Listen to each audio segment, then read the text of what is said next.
السلام عليكم، ازيكم يا حبايبي؟ عاملين ايه؟ يا رب تكونوا بخير.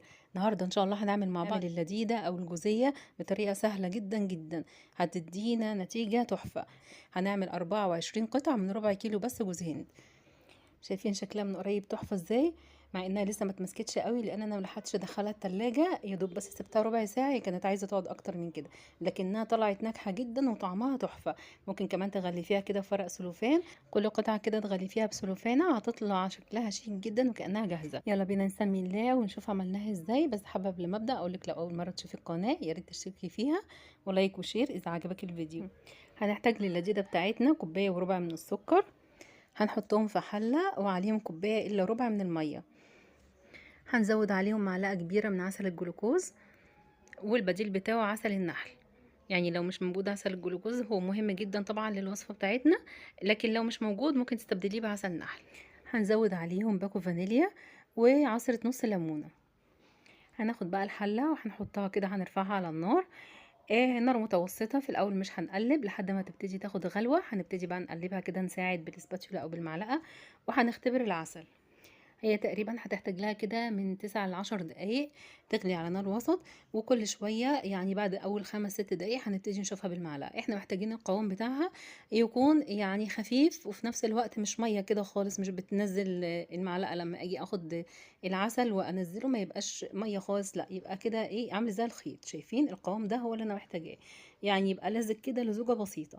وصلت للقوام ده خلاص هنطفي النار، وهنبتدي بقى نضيف الجوز هند. ده ربع كيلو كامل من الجوز هند، بس انا هضيفه بالتدريج، مش هضيفه مره واحده، لان برضو الجوز هند عامل زي الدقيق، عامل زي النشا في تقبله من السوائل يعني. فانا هاخد واحده واحده كده منه، هاخد 3/4 الكميه، هحطها في الحله وهبتدي اقلب. لو لقيته محتاج تاني هزود. هقلبه في الشربات اللي انا جهزته، وهشوف القوام بتاعه. لو لسه محتاج جوز هند تاني هزود. انا شايفاه كده هو خلاص ظبط. يبان ان هو لسه مفرفت ومحتاج كمية تانية من العسل، لكن هو لا، هو كده مظبوط. اول ما هبتدي هضغطه هتتكون معايا اللذيذة على طول. جبت بقى صينية رشيت فيها رشتين مية كده علشان كيس البلاستيك يثبت. فتحت كيس عادي من بتاع التلاجة وفردت في الصينية ودهنته دهنة زيت بسيطة علشان اللذيذة ما تلزقش. هبتدي بقى انزل الجوز هند ده كله، ومساعدة اي حاجة كده سباتيولا او معلقة هبتدي اضغطه.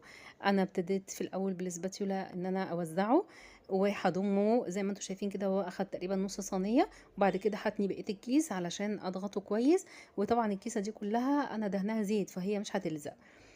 ضغطته كويس جدا بالشكل اللي انتم شايفينه ده، وشلت من عليها الكيس بكل سهوله. وهبتدي بقى ارش رشه بسيطه من عسل النحل، وهوزع شويه زبيب كده وهضغطهم مره تانية. وبس كده هدخله التلاجة بقى شويه علشان تتماسك، وبعد كده هبدا اقطعها على طول. ده شكلها بعد ما خرجت من التلاجة. هي المفروض كانت تقعد 3 أو 4 ساعات، أنا بصراحة استعجلت عليها وطلعتها بقى تقريبا يعني ساعة أو أقل كمان. ودلوقتي بقطعها. هتقطعها بقى الحجم اللي انتوا عايزين، مستطيلات أو مربعات.